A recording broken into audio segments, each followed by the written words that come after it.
So let's go and have some examples and practice being able to multiply algebraic fractions and then simplifying. If we were to simplify 3/4 multiplied by 1/3, what we would do here is we would multiply the numerators and multiply the denominators. So in this case it would be 3 times 1 over 4 times 3, which is 3/12. And we could simplify this further. We could recognise that 3 is a common multiple in each, so we could cancel out the 3's and we get 1/4. And multiplying algebraic fractions follows this process. Again, if we wanted to multiply 5/6 over 2/7, we'd multiply the numerators, multiply the denominators.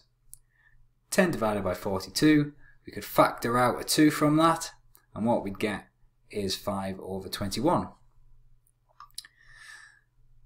If we were to simplify 5 over 6x times 2 over x, again we would multiply numerators, multiply denominators. So we get 5 times 2 over 6x times x, which would be 10 over 6x squared. Now again, we can simplify the 10 and the 6, because 10 is 2 times 5 and 6 is 2 times 3. The 2's cancel out, and what we get is 5 over 3x squared. Okay, let's make it a bit trickier. Now we've got 3x plus 3 over 3 times 4 over x plus 1. Now let's multiply numerators and denominators, and we get 4 times 3x plus 3 over 3x plus 1. Now you might be thinking that we can't simplify this, but what we notice is that if we expand this bracket here, what we will be left with is the terms inside equal to this bracket here. Let's have a go at that. Let's expand this bracket, and we get 3x plus 3, and now we've got a common multiple of 3x plus 3. We can cancel those out, and what we're left with is 4. Alright, let's have another example. Trickier still, we've got 2t plus 4 divided by 3vt times t over t plus 2. Okay, so let's start by multiplying top and bottom. And what we've got is we've got t times 2t plus 4 divided by 3vt times 2t plus 2. What we notice is top and bottom have a factor of t, so we can actually cancel those t's out. Okay, so what we're left with is now 2t plus 4 divided by 3vt plus 2.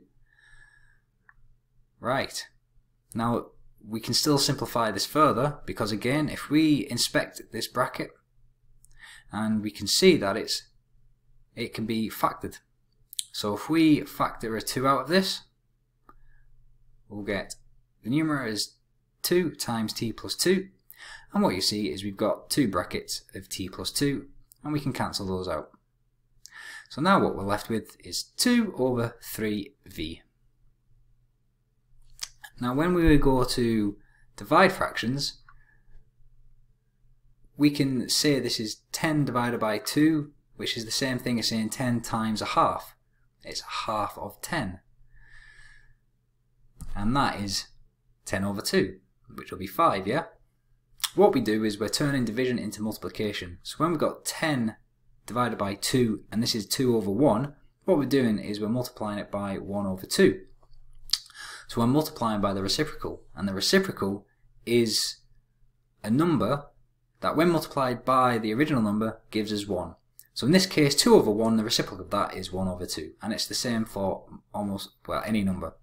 So let's have a look at this. When we've got 3 over 4 divided by 2 over 3, we want to turn this into a multiplication. So it'll be, we'll take the reciprocal of 2 over 3 and we'll multiply it by 3 over 4. What is the reciprocal of 2 over 3? We just swap top and bottom of the fraction. So the reciprocal of 2 over 3 would be 3 over 2. And now we're multiplying 3/4 by 3 over 2, and we'll get 9 over 8. So now let's try this with an algebraic example. We've got 2 over x plus 2 divided by 2x plus 1 over 3. we're going to take the reciprocal of 2x plus 1 over 3, which is 3 over 2x plus 1, and we're going to multiply, not divide this time, we're going to multiply 2 over x plus 2. And what we get is 6 over x plus 2 times 2x plus 1.